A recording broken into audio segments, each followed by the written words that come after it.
All hope seemed lost. Entire fleets had fallen, planets were in flames, and the galaxy whispered humanity was finished. But then, from the black void above, they came Earth's warriors descending like falling stars.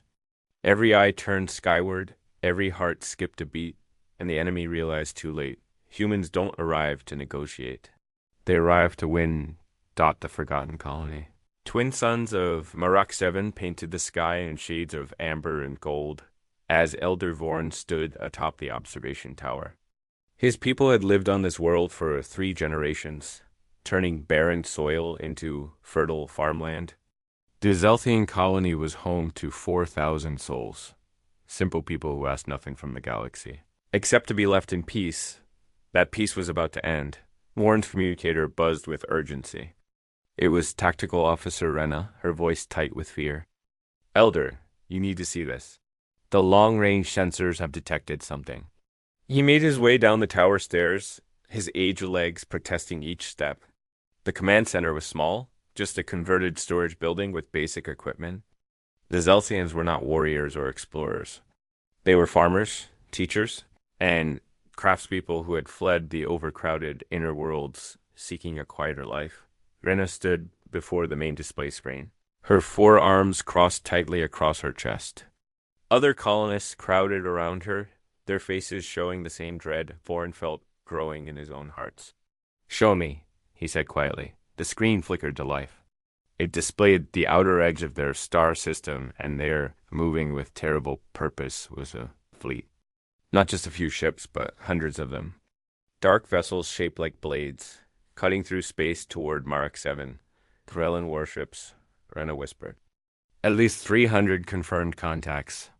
They will reach us in 2 days. The room fell silent. Everyone knew what the Krellins were. They were conquerors who swept through space, taking what they wanted. They stripped worlds of resources and enslaved populations. Entire civilizations had vanished before their advance. Send a distress call, Vorn commanded, though his voice shook. Contact the Galactic Assembly immediately. Tell them we are under threat and need protection. Rena's fingers moved across the controls. Within minutes, the message was transmitted across faster-than-light communication channels to the Assembly headquarters on Central Prime, thousands of light-years away. They waited. Hours passed with agonizing slowness. Parents held their children close. The elderly prayed to old gods. Young people checked and rechecked the colony's meager defenses. They had mining equipment and tools, but nothing that could stand against the military fleet. Finally, the response came. Vorn opened the transmission with trembling hands. The holographic image of Ambassador Quilks appeared. A tall being with crystalline skin that reflected light and cold patterns. Your distress call has been received and reviewed by the Galactic Assembly Defense Committee, Quilk stated in a flat, bureaucratic tone. After careful analysis of strategic priorities and resource allocation, the Assembly has determined that military intervention in the Marak 7 sector is not feasible at this time. Vorn felt his heart sink. Please, Ambassador. 4,000 people live here. We have families, children. The Krellins will kill us all or worse. Quilks's expression remained unchanged. The Assembly sympathizes with your situation. However, Marak 7 is located in a remote sector with minimal strategic value. The cost of deploying a defense fleet would exceed acceptable parameters. We recommend immediate evacuation if you have the capability. We have no ships, Vorn said, desperately. We are farmers, not spacers. Our transport vessels are old cargo haulers that cannot carry everyone. And they certainly cannot outrun Krellin warships. Then we suggest you attempt diplomatic contact with the Krellin forces, Quilks replied. Perhaps terms can be negotiated. The Assembly wishes you well. The transmission ended. Just like that. 4,000 lives dismissed with cold calculations and empty wishes. Rena turned to Vorn with tears streaming down her face. They abandoned us.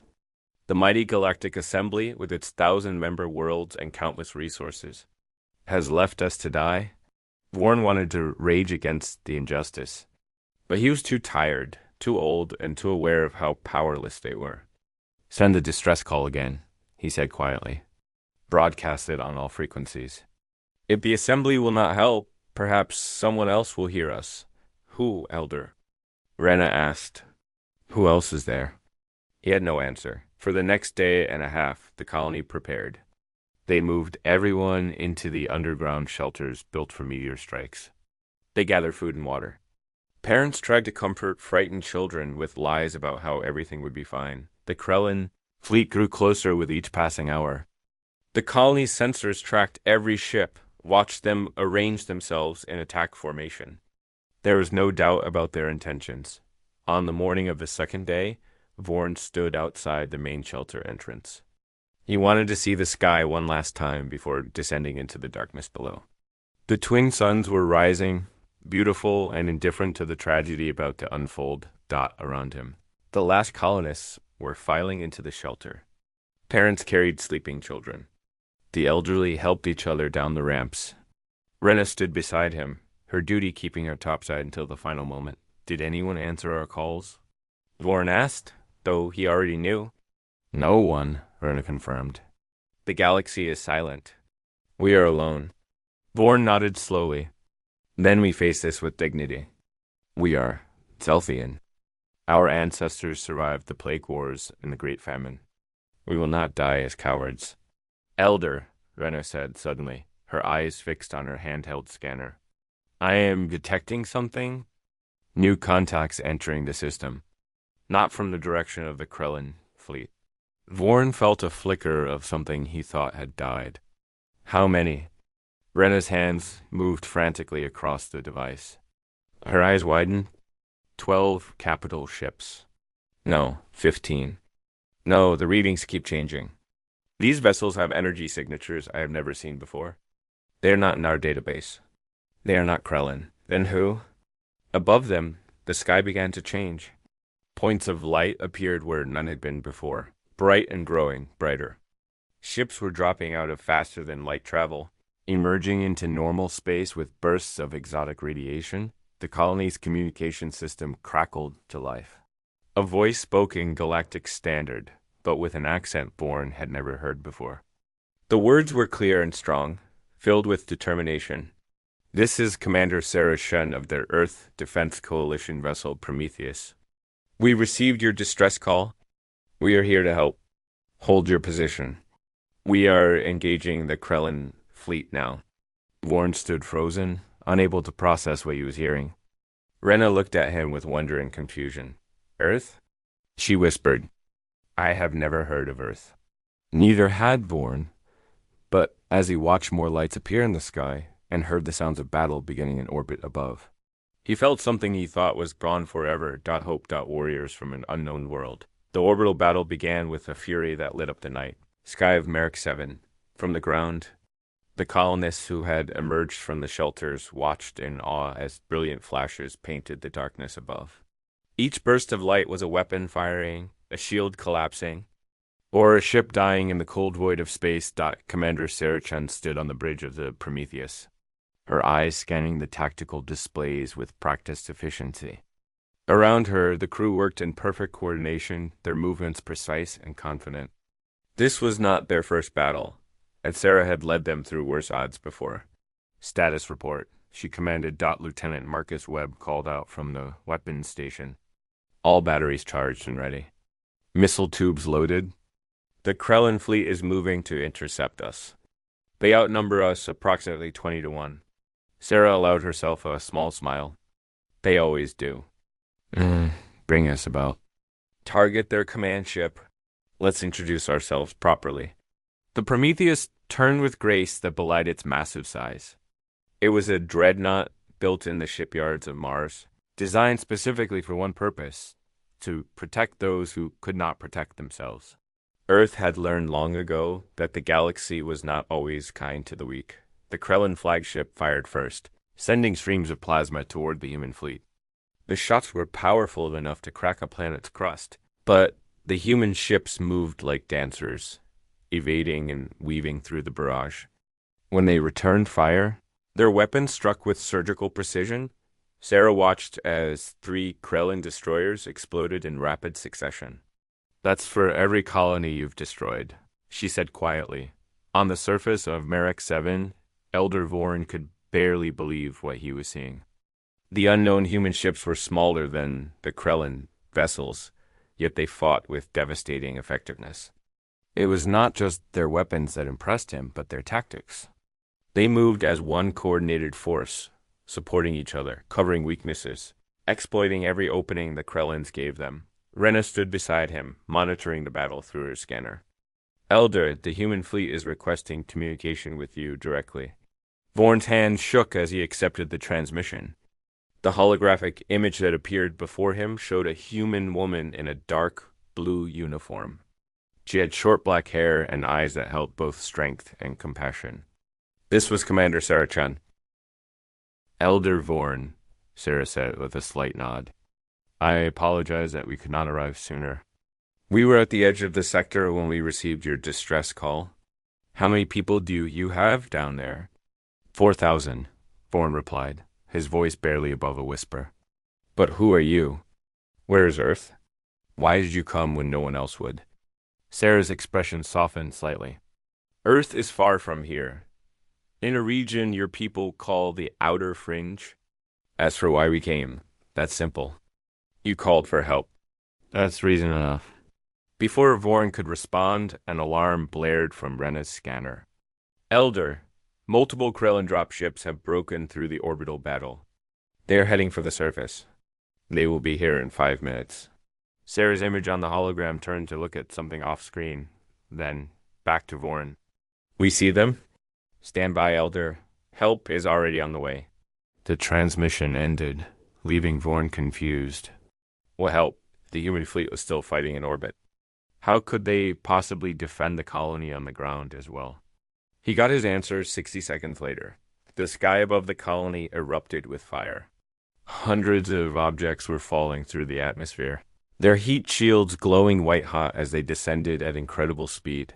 They were drop pods, and each one carried human warriors ready for battle. The pods hit the ground with thunderous impacts that shook the earth. Dust and debris flew into the air. For a moment, everything was silent. Then the pod's open dot from each pod emerged a figure in powered armor. The suits were massive, making each human warrior look like a giant. The armor was dark gray with blue highlights, covered in sensors and weapon systems. But what struck Vorn most were the faces he could see through the transparent visors. They were determined, focused, and completely unafraid. A voice boomed across the colony's communication channels. This is Captain David Torres of the Earth Defense Coalition Marines. All civilians, stay in your shelters. We have the perimeter. The Krellin dropships were landing now, disgorging hundreds of soldiers. The Krellins were terrifying to behold, standing over 2 meters tall with thick armor plating covering their bodies. They carried plasma rifles and energy blades. They had conquered dozens of worlds with these same forces, but they had never faced humans before. Captain Torres raised his armored fist, and 200 Marines moved as one. They formed defensive lines around the colony shelters with perfect precision. Their weapons came up, advanced rifles that hummed with barely contained energy. The Krellins charged, roaring their battle cries. They expected the defenders to break and run. Every other species did when faced with a Krellin ground assault. The humans did not run. They stood their ground and opened fire. The battlefield erupted in light and sound. Human rifles barked in controlled bursts, each shot finding its target. Krellins fell, their armor useless against the advanced human weapons. Those that got close found themselves facing humans in hand-to-hand combat. And here, too, the Krellins learned a harsh lesson. Humans were smaller than Krellins, but their powered armor multiplied their strength. Their training was superior. Their coordination was flawless. Every Marine knew exactly where their teammates were, what they were doing, and how to support them. Sergeant Lisa Rodriguez took down 3 Krellins in rapid succession. When a fourth got too close, she dropped her rifle and caught its energy blade with her armored hand. The Krellin stared in shock as she crushed the weapon, then delivered a punch that sent the warrior flying backward. "Stay away from our civilians," she growled. The battle lasted 20 minutes. When it ended, the Krellin ground forces were destroyed or retreating. The Marines had not lost a single soldier, though several had damaged armor and minor injuries. Captain Torres approached the shelter entrance where Vorn and Rena stood watching. He removed his helmet, revealing a weathered face with kind eyes and a gentle smile. Elder Vorn, I presume, Torres said, extending his hand in the human gesture of greeting. Your people are safe now. We have medical teams landing in 2 minutes. Anyone who needs help will get it. Vorn stared at the offered hand, then slowly reached out and grasped it. The human's grip was firm but careful, as if he understood how fragile the elderly Zelthian was.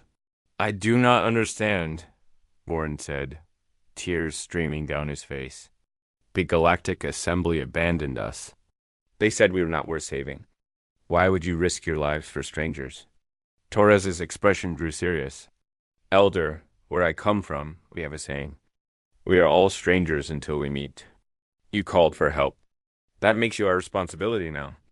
No one should face darkness alone. Above them, the orbital battle was ending. The Krellin fleet was broken, its surviving ships fleeing into the depths of space. The human fleet had won a decisive victory with minimal losses. Rena checked her scanner one more time, hardly believing the readings. They did it. The humans actually did it. More drop pods were landing now, bringing medical teams, engineers, and supplies. Human doctors began moving through the colony, treating the sick and injured. Engineers assessed the damage and started making repairs. Food and water were distributed to families who had been rationing for days. Vorn watched it all with a sense of wonder. These humans, these warriors from an unknown world, were not just fighters. They were healers, builders, and protectors. They moved among the Zelthian colonists with respect and compassion, treating everyone with dignity. A new dawn for the galaxy. 3 days after the battle, Merak 7 was transformed. The Krellin threat was gone, driven from the system by the human fleet that now stood watch in orbit. The colony's damaged structures were being repaired by human engineers working alongside grateful Zelthian volunteers. Medical tents had been set up, where human doctors treated injuries and illnesses that had gone untreated for months due to limited supplies. Elder Vorn stood in the colony's central square, watching children play without fear for the first time in weeks. Zelthian youngsters ran alongside human Marines who were off duty, laughing at games that transcended language barriers. It was a scene Vorn had thought he would never witness again. Commander Sarah Chen descended from her shuttle, accompanied by Captain Torres. They had requested a meeting with the colony's leadership, and Vorn had gathered the council in the restored meeting hall. Sarah looked around the table at the assembled Zelthian elders. First, I want to assure you that Earth's forces will remain in this system until we are certain you are completely safe. We have detected no further Krellin activity, but we will maintain our presence for at least another month. Rena, who had been appointed to the council after her exemplary service during the crisis, spoke up. Commander Chen, we cannot thank you enough for what you have done. You saved our entire civilization, but we must know, what does Earth want in return? Sarah looked genuinely puzzled. In return? Nothing. You needed help, and we provided it. That is what neighbors do. One of the older council members, a scholar named Trevak, leaned forward. But the Galactic Assembly does not operate this way. Everything has a price. Protection requires tribute. Aid requires allegiance. What are Earth's terms? Captain Torres shook his head. You misunderstand. Earth is not the Galactic Assembly. We do not believe in leaving people to die because the math does not work out in someone's favor. Every life has value. Your 4,000 people matter just as much as 4 million or 4 billion. Before anyone could respond, the communication console in the meeting hall chirped urgently. Rena moved to answer it, and her face went pale as she listened to the message. Elder, we are receiving a transmission from Central Prime. The Galactic Assembly is demanding to speak with the human commanders. Sarah and Torres exchanged glances. Put it through, Sarah said calmly. The holographic projector activated, showing not one, but 3 Assembly ambassadors.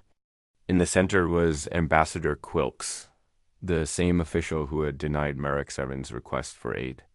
Flanking him were representatives from two of the Assembly's most powerful member species. Quilk spoke first, his crystalline features rigid with displeasure. I am addressing the military forces from the world, calling itself Earth. You have violated multiple Galactic Assembly protocols. You engaged in combat within Assembly-monitored space without authorization. You interfered in a conflict between established entities. You have created a diplomatic incident of the highest magnitude. Sarah's expression remained neutral, but her voice carried an edge of steel. Ambassador Quilks, I remember you. You are the one who told Elder Vorn that his people were not worth saving. You sentenced 4,000 innocent civilians to death because it was inconvenient to help them. Quilks's form flickered with what might have been anger. The Assembly must make difficult decisions based on available resources and strategic priorities. We cannot save everyone. You mean you will not save everyone? Torres interjected. There is a difference. One of the other ambassadors, a being with multiple tentacles and bioluminescent skin, spoke up. The Earth forces are ordered to withdraw from Marak 7 immediately and return to your own territory. You are not part of the galactic community. You have no authority here. Sarah stood up slowly, her posture radiating quiet defiance. With respect, Ambassador, we do not recognize your authority to order us anywhere. Earth is a sovereign world. We go where we choose, and we help who we choose. If that bothers the Assembly, perhaps the Assembly should have done its job in the first place. The third ambassador, a reptilian being covered in bronze scales, hissed softly. You're making a dangerous mistake, Commander Chen. The Assembly maintains order in this galaxy. By defying us, you make Earth an outlaw world. You will find yourselves isolated without trade partners or diplomatic recognition. Torres laughed, a sound without humor. You think Earth cares about your recognition? We have been exploring space for less than a century. We built our fleet without your help, developed our technology without your guidance, and created our own alliances. We do not need the Assembly's permission to do what is right. Quilks's form pulsed with agitation. Then you leave us no choice. The Assembly will issue sanctions against Earth. Any world that deals with you will face consequences. You will be marked as rogue actors. Sarah leaned forward, her eyes locked on the hologram. Go ahead, Ambassador. Issue your sanctions. Write your protocols. But know this, Earth will continue to answer distress calls. We will continue to protect those who cannot protect themselves. If the Assembly wants to condemn us for that, we will wear that condemnation with pride. The transmission ended abruptly, leaving silence in the meeting hall. The Zelthian council members looked at each other with a mixture of awe and concern. Elder Vorn finally spoke. You have made the entire Galactic Assembly your enemy. For us, for people you did not even know existed until 3 days ago. Sarah turned to face him, her expression softening. Elder Vorn, Earth learned a hard lesson in our history. We learned that good people doing nothing allows evil to triumph. We learned that standing by while others suffer makes us complicit in that suffering. We decided long ago that we would never be bystanders again. Over the next weeks, news of what happened at Marak 7 spread across the galaxy like wildfire. The story was told in whispers at first, then in bold declarations. A small colony abandoned by the Assembly had been saved by warriors from a world no one had heard of. These humans had defied the Krellins and stood up to the Assembly itself. Other colonies began sending messages to Earth. Dozens at first, then hundreds. They were worlds that had been ignored, threatened, or exploited. They were people who had called for help and received only silence. Now they had hope. A delegation arrived at Marak 7 from 6 different colonies. Their leaders gathered in the meeting hall with Commander Chun and the Zilthian Council. They all shared the same story. They had been failed by the Assembly and were seeking an alternative. A representative from the mining colony of Resh spoke first. Commander Chin, our world has rich mineral deposits that the Assembly corporations want. They offered us protection in exchange for exclusive mining rights at prices that would leave our people in poverty. When we refused, they withdrew all support. Raiders attack us regularly now, and the assembly does nothing. Another representative from an agricultural world called Temris added her voice. We were told our tithes to the assembly must increase by 40%. When we explained this would leave us without enough food for our own people, we were told that was not the assembly's concern. They take our food and leave us to starve. Sarah listened to each story, her expression growing darker with each tale of exploitation and abandonment. When they finished, she stood and addressed the gathered representatives. What you are describing is not governance. It is exploitation. The assembly has forgotten that its purpose should be to serve its members, not to rule them. She paused, looking at each face in the room. Earth is willing to help any world that asks. We will provide protection, share technology, and offer friendship. But we cannot do this alone. We need partners, not subjects. Elder Vorn rose to stand beside Sarah. Then let us form such a partnership. Let us create something new. An alliance built not on profit or power, but on mutual aid and respect. The representatives began talking excitedly among themselves. The idea was revolutionary. For centuries, the Galactic Assembly had been the only major political force in this region of space. It had become corrupt and self-serving, but it was all anyone knew. Now, humans were offering an alternative. Within 3 months, the Solidarity Pact was formed. 23 worlds signed the founding charter. They pledged to defend each other, share resources fairly, and never abandon a member in need. Earth provided military protection and technological assistance. The member worlds contributed their unique skills and resources. The Galactic Assembly issued formal condemnations. They called the pact illegal. They threatened sanctions and military action. But they did neither. Too many worlds were watching now, waiting to see what would happen. If the Assembly attacked the pact without provocation, it would prove everything the dissidents said about them on the 1-year anniversary of Marak 7's liberation. A ceremony was held in the colony's central square. It had been completely rebuilt and was now twice its original size. New colonists had arrived from other worlds. Seeking the freedom and safety the pact offered, Elder Vorn stood before a crowd of thousands.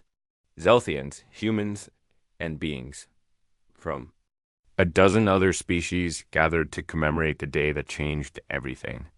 1 year ago, we faced annihilation, Vorn said, his voice carried by speakers across the square. We called for help, and the galaxy said no. We prepared to die forgotten alone. Then the sky opened, and warriors fell like stars. Humans came not because they had to, not because they would profit, but because it was right. He gestured to where Sarah Chen and David Torres stood among the crowd. These humans taught us that we are not alone. They taught us that compassion is not weakness, and that standing up for others is the highest calling. They gave us more than our lives. They gave us hope. Sarah felt tears in her eyes as the crowd erupted in cheers. She thought about Earth, far away across the stars. She thought about all the battles still to come, all the colonies still calling for help, all the challenges the Solidarity Pact would face. But she also thought about this moment. 4,000 people who were alive because someone answered their call. 23 worlds standing together against exploitation. Hundreds more waiting for their chance to join something better. Captain Torres leaned close and whispered, "We did good here, Commander." Sarah nodded, watching Zeltian children play with human brains, seeing species that had never known each other working side by side. Yes, we did. And this is just the beginning. In the vast darkness of space, Earth's ships stood watch. They patrolled the borders of the Solidarity Pact, answered distress calls, and carried a simple message to the galaxy. No one fights alone. When you call, we will answer. The Galactic Assembly remained powerful, but cracks were showing in its authority. More worlds questioned its decisions. More colonies looked to the Solidarity Pact as an example. Change was coming to the galaxy, carried on the wings of human determination and the hope of those who had been forgotten. Elder Vorn stood under the stars that night, Rena beside him. They watched the lights of human ships crossing the sky, eternal guardians who had come when no one else would. Do you think they will stay? Rena asked softly. Morn smiled, an expression that had become common again on his face. They made a promise, and I have learned that when humans make a promise, they keep it. The galaxy will never be the same. Above them, the stars shone bright with possibility, and for the first time in generations, the forgotten corners of space knew they were not alone.